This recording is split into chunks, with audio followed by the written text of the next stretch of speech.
Hi, I'm Quentin Schultz, co-author of the book An Essential Guide to Interpersonal Communication. Interpersonal communication, person-to-person communication. The most important communication in our lives, which includes communication with God, with other people, and with ourselves. Interpersonal communication. This little video is on chapter 6, and Diane and I titled this Encourage Others. Encourage others. Before you think this is unimportant, and maybe you don't need to watch this video or read this chapter in the book, let me just say this to you as frankly as I can. We live in the worst time of my life for discouragement. I have never seen anything like it. There is so much discouragement in the world. Everywhere you look. You go into businesses and find discouraged people working there. You talk to your neighbors and they're discouraged about one thing or another. You go to church and people are discouraged about one thing or another.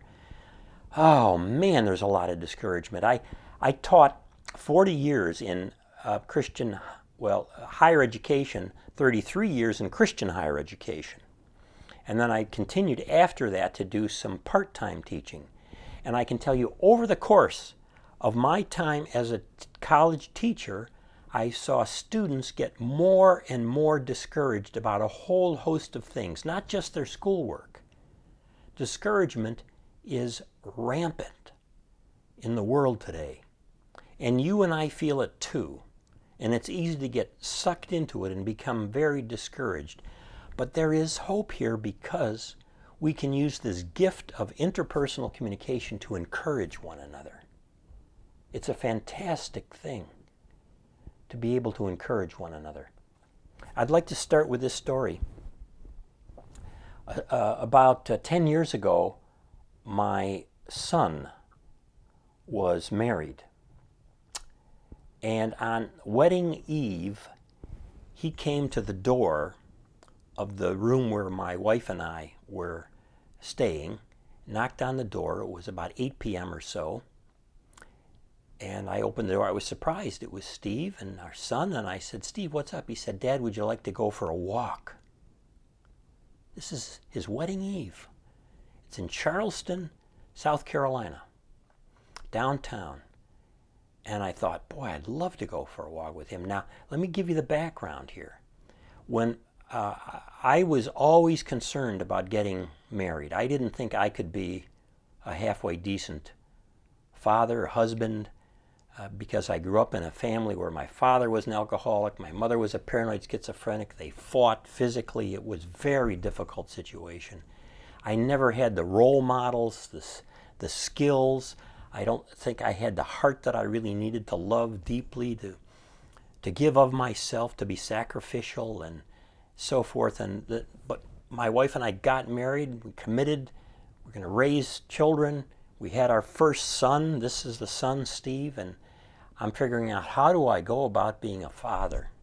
How can I do this? And one of the things I thought, well, I'm a communication guy. I'm starting to teach communication young in my career. I just need to spend time with him and let the communication come. So one thing we did was in the evenings we would go for a walk together. He's about 5 or 6 years old when we started this. And after dinner, I'd say, "Steve, do you want to go for a walk?" And he would almost always say, "Yeah." Now, when he got a little bit older and he had friends around the neighborhood to play with, that was more intriguing than going for a walk with this old man. But we would go for walks. And during those walks, he could bring up any topic, and I could, and we would talk about things in a leisurely manner. It was great.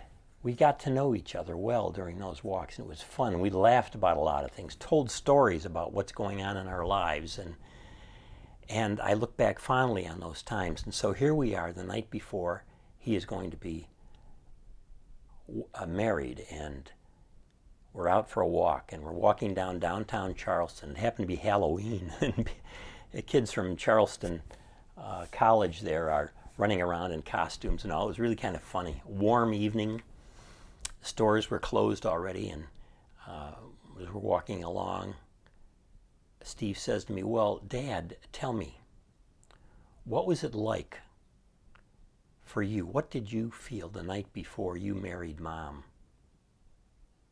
Oh, man. There's some transparency.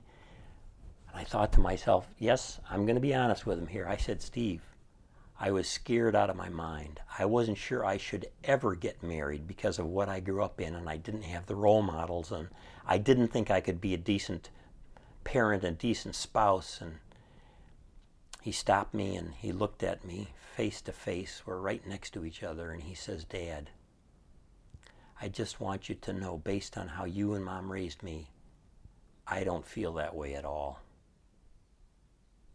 Oh, my heart was filled with gratitude.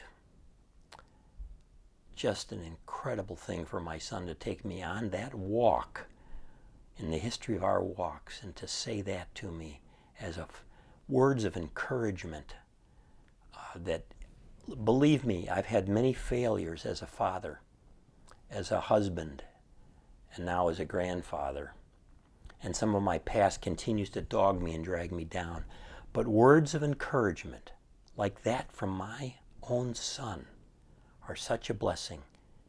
Let's you and I commit, as we look at this chapter 6 on encouraging others, to be encouragers. This is one of the greatest things that we can do with the gift of communication, given to us by God. We're not all as able to do it as easily or openly, but it's there for the taking if we would just seize the day and become encouragers. So chapter 6, Encourage Others, from the book An Essential Guide to Interpersonal Communication by Diane Badzinski and me, Quentin Schultz. I love this metaphor. This is right out of the book. I don't know if Diane wrote this or I wrote this, but I love the quote, and I hope others will repeat the quote. Encouraging words are hugs of hope. Encouraging words are hugs of hope. I love that. So from Paul, therefore encourage one another and build each other up, just as in fact you are doing. Keep it up. Wherever there is grace, there's evidence of encouragement. Do more of it. You and I, do more of it, because we're hugging people with these words. Encouragement. Do we speak? Now again, speak because we can do it through different media. We can text it, we can leave a phone message, we can do a phone call, we can do a little video. Do we speak courage to others in a world of discouragement? Is it easier to discourage others by being critical or dismissive, even by ignoring others? Now here's a context for this. I'm using it just as kind of an example. It's at church before worship begins in the narthex or some other meeting room that people come into first. Do people greet one another? Not just the official greeters. Is there encouragement there? Great to see you. Thanks for coming, and so on. Is it easier just to ignore people? Is it easier to hide? Or if we're forced into communication, let's say, one-on-one after church, is it easier to be critical? I didn't like that sermon. I didn't like the music. To be discouraging. Is it easier? Sometimes I think it is. What about encouraging our youth? Now, this is an area that I'm interested in and co-authored a whole book on with other people. How do we encourage youth in the faith? Right now in the United States, and I guess in Canada from what I can tell as well, so North America, the story of the church is a story of young people not staying in the church, bailing out, giving up. How can we encourage future generations of youth in the faith? This is a very important question. This is a matter of encouragement. Encourage them in the faith. It's not just a matter of teaching them. It's not just a matter of getting them to recite certain things that they know from the Bible. It's more than that. It's a matter of being encouraged to walk in the faith, to follow Jesus in the faith. to be encouraged even in the midst of doubt. What do we, you and I, need to model for them to believe us? Doubts and all. What do we need to model for them to believe us? Doubts and all. I struggled with this head on as a Christian college teacher. And I finally came to the conclusion that I need to be transparent enough about doubt so that they would be comfortable with doubt so we can talk about faith, because faith happens in the context of doubt. That great writer of Hebrews talks about all these great people of faith, and then he gets into Abraham and he says, and Abraham went forward in faith even though he didn't know where he was going. And so I say to my students, and I say this to you now, we're going forward in faith even though often we don't know where we're going. And modeling that openness regarding doubt, that openness regarding how we relate to God and other people and ourselves, that we don't have it all under control, we're not perfect, to provide space for encouragement is critical. Let's encourage each other along in a time where there's a lot of discouragement and there's a lot of doubt and a lot of young people who are bailing out of churches. Understandably so. Let's do it. Now, 6 ways to affirm others. In the book, Diane Badzinski, my co-author, and I have a lot of charts and lists of things to help you. Some of them are kind of funny and humorous about, what not to say to certain people in certain circumstances and all. But here's a very positive one: 6 ways to affirm others. 6 ways to affirm others. These will encourage them. I encourage you to take on these 6 and practice them. 1, speak honest, heartfelt words of praise. You're really good at that. I can't tell you how many people don't hear this enough. Anytime anybody around you does something that merits a word of praise, offer it. Number 2, express appreciation. You're so thoughtful. Number 3, listen attentively. And I encourage you on that one to look at the chapter in the book on listening and to look at the video on listening as well. I hear you. I hear you. Listen attentively. 4, acknowledge them. It's great to see you. To be unacknowledged, to be ignored, to be walked right past, it hurts. Number 5, credit their contributions. You raise a wonderful point. This used to blow me away with my students.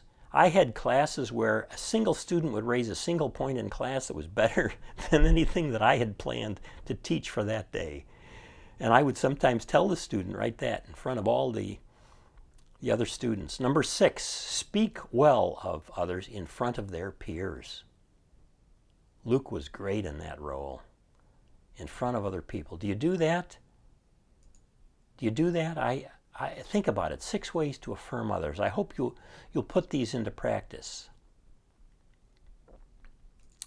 So, what we're doing here is learning to encourage one another. When my son said what he said on that sidewalk in downtown Charleston the night before he was married, it was such an encouragement to me. I'll never forget it. And I turned around and periodically say to my son, what you said to me there was a great encouragement. Thank you for it. Let's encourage one another. Build our interpersonal communication together with God, with other people, and with ourselves. And the book is an essential guide to interpersonal communication. And the chapter we've looked at is Encourage Others. I'm Quentin Schultz. You can see my website there. You can subscribe to my email list if you would like. You can contact me there. I hope you'll look for a copy of the book and read it. And in that way, maybe come up with some ways the book helped you and send me and Diane an encouraging note. We would love to hear from you. To write a book and hear from people who have been encouraged by it is such a blessing. Okay, thank you so much.